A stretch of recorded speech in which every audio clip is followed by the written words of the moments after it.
Hello everyone, so in this video is how to remove the front seat, driver seat in the Range Rover Sport 2005-2009, and we already removed it. So basically just unclip the plastic in the front here, unclip the plastic on the front here and the side plastic.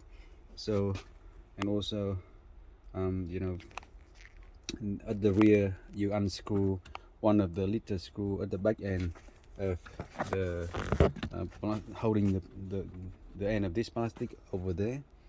Okay, and then you can jiggling this plastic out, and you can see the screw at the back, two screw as well. And after that, just unscrew it, the hex screw done, and gently lift the front up. You can get the front seat to this level. So because why we are doing this, because we want to remove the factory amplifier. We will test out that the entertainment system doesn't work. The fiber optic cable system already broken.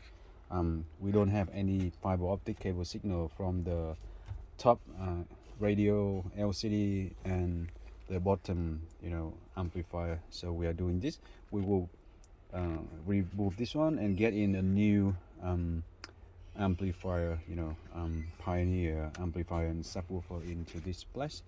So to remove the factory amplifier, you can see that 1, 2, 3, and 4 of the screw here. Just unscrew it, and then this cover will come up, and then you will be able to get this amplifier out of the place, which has the connection of the fiber optic cable here and other few cable at the back end.